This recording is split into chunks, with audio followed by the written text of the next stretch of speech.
West Coast hip-hop, a sound, a culture, an undeniable influence.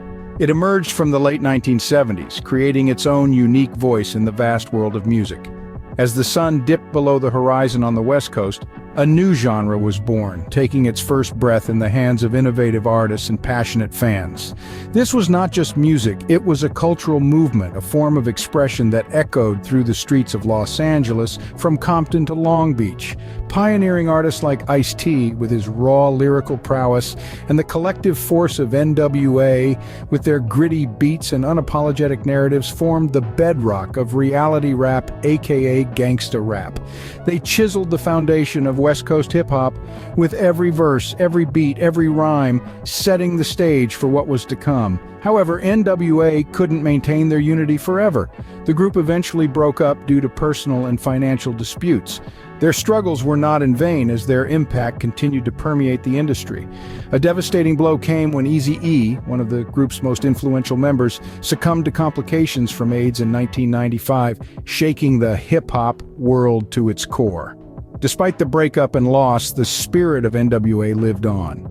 Ice Cube, alongside Mac 10 and Dub C, went on to form the West Side Connection.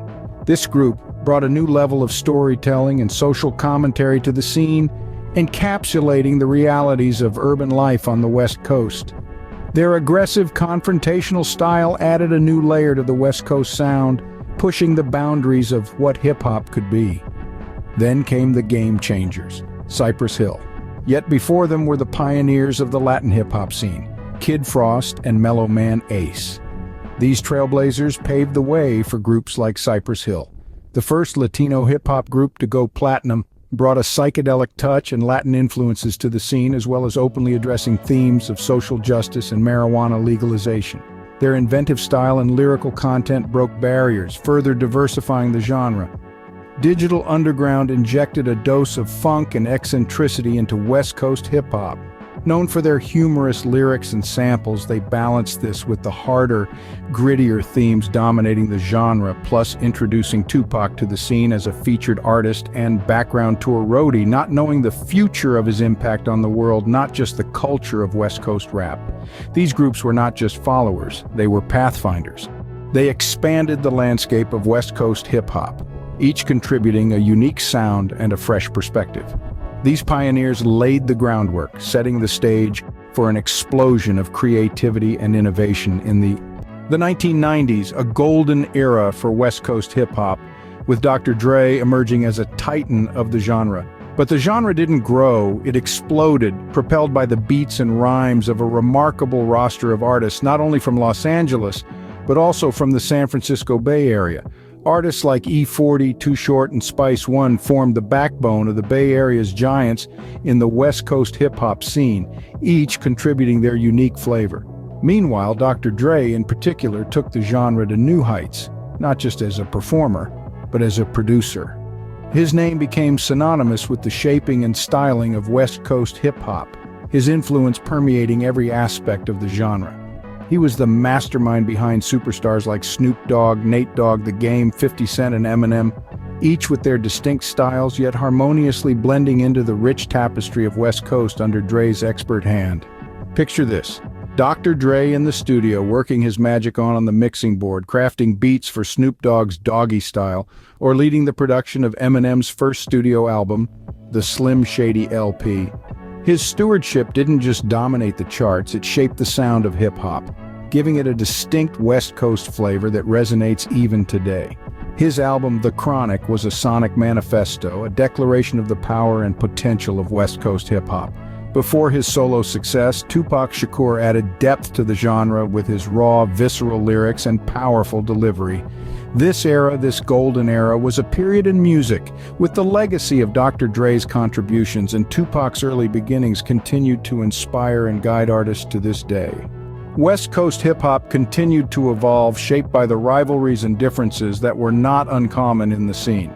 This period witnessed the rise of artists like MC8, whose distinct style heavily influenced the gangsta rap subgenre, his music clearly echoing the gritty, raw ethos of the West Coast sound. Alongside him, AMG's unique sound and explicit lyrics were also shaping the West Coast hip-hop scene. DJ Quick, with his musical talents and ability to blend funk and soul into his music, breathed new life into the West Coast narrative. These rivalries and differences, while intense, ultimately played a pivotal role in the shaping of the unique sound and identity of the West Coast hip-hop. Fast forward to 2010, West Coast sound didn't just survive, it flourished.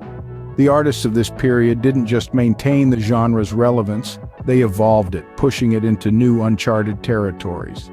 Their distinct styles and innovative lyrics added new layers of complexity to the West Coast narrative, ultimately propelling the West Coast hip-hop scene into a new era.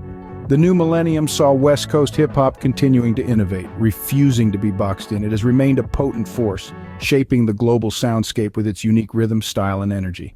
Today, West Coast hip-hop remains a formidable force in the music sphere. As we journey through the present terrain, we can't overlook the permanent imprints made by artists such as Kendrick Lamar, YG, Tyler, the Creator, and the late Nipsey Hussle. These modern trailblazers, each with their unique styles, have not only upheld the legacy of West Coast hip-hop, but continue to shape its evolution. Kendrick Lamar, the Compton native with a flair for storytelling, carries the raw narratives of NWA, yet his sound is strikingly original.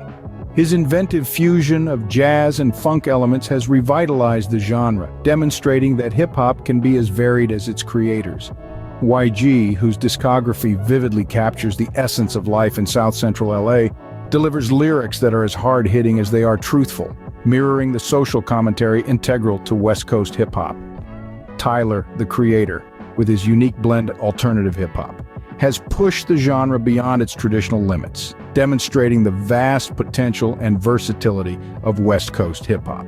Lastly, we honor Nipsey Hussle, who not only showcased the toughness of life in the Crenshaw district through his music, but also embodied the spirit of entrepreneurship and community development that is so deeply woven into the fabric of West Coast hip-hop. His profound legacy continues to inspire budding artists.